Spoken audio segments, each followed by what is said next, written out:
Bonjour, bienvenue dans les modules de l'IRCGN dédiés à l'évaluation de la force probante des indices.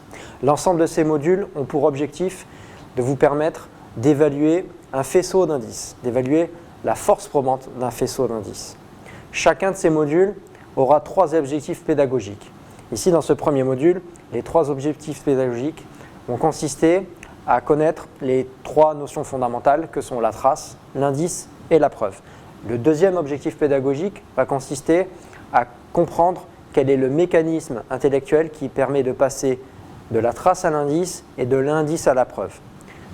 Troisième objectif pédagogique, il s'agira de comprendre la distinction fondamentale qu'il y a entre la preuve judiciaire et la preuve scientifique. Première notion fondamentale, la trace. La trace est le vestige d'une présence ou d'une action. La trace, selon la définition de l'École des sciences criminelles de Lausanne, est le vestige d'une présence ou d'une action à l'endroit de cette dernière qui peut se manifester sous la forme d'un objet, d'une marque, d'une empreinte ou d'un signal. La seconde notion fondamentale est celle d'indice. L'indice est une trace qui est exploitée à des fins d'enquête, après un processus inférentiel et contextuel. L'indice est donc la seconde étape.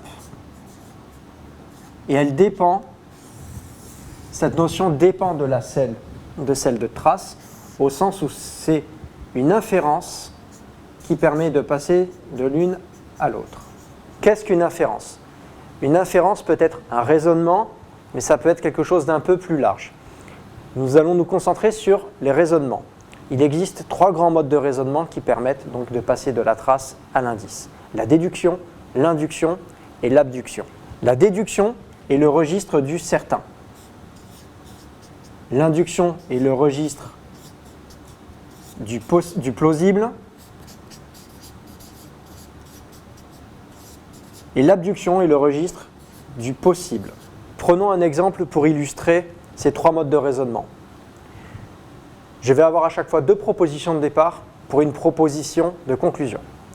Pour illustrer la déduction, voici mes 2 propositions de départ. Première proposition, j'ai un sac avec à l'intérieur que des haricots blancs. Deuxième proposition de départ, je plonge ma main dans ce sac. Conclusion, dans ma main, il n'y a que des haricots blancs. En langage français courant, je dirais il est certain qu'il n'y ait que des haricots blancs, c'est le registre de la certitude.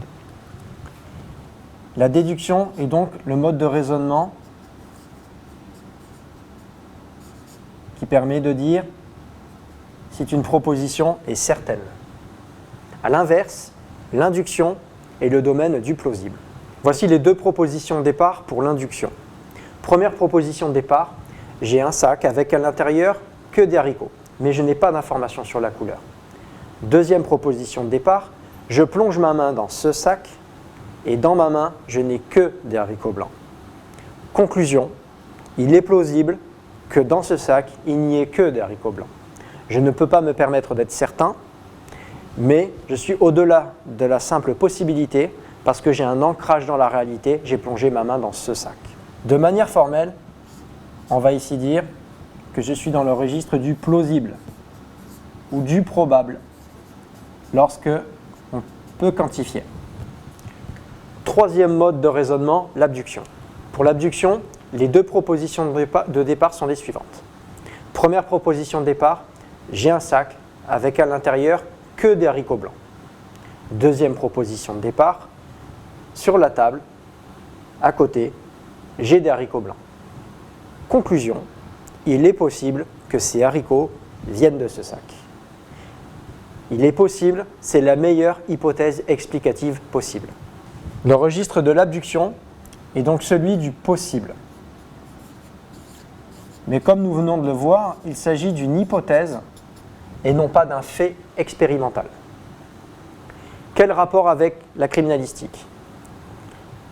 Les haricots qui sont sur la table sont ma trace sur la scène de crime et les haricots qui sont dans le sac sont le suspect ou les objets qui lui appartiennent.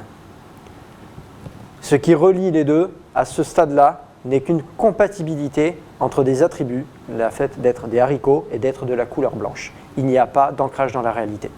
À ce stade-là, je suis seulement donc dans le domaine du possible lorsque je vais passer de trace à indice. Troisième notion fondamentale, la preuve.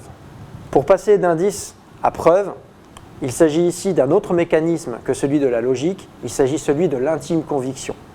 En France, c'est l'article 427 du Code de procédure pénale qui définit ce que peut être une preuve. Une preuve est ce qui permettra d'emporter l'intime conviction de l'autorité légitime, le juge. Le mécanisme qui permet de passer de l'indice à la preuve est donc un autre mécanisme qui est celui qui va permettre d'emporter l'intime conviction du juge, et c'est la différence fondamentale entre une preuve judiciaire et une preuve scientifique, où pour une preuve scientifique, la démonstration doit être irréfutable. Emporter l'intime conviction de l'autorité légitime pour la preuve judiciaire, une démonstration irréfutable pour une preuve scientifique, il s'agit d'une distinction fondamentale. Lorsqu'elle va s'appuyer sur la science, une preuve judiciaire sera plus solide, plus robuste, plus transparente, mais elle demeure une preuve judiciaire. Le passage d'indice à preuve repose donc sur l'intime conviction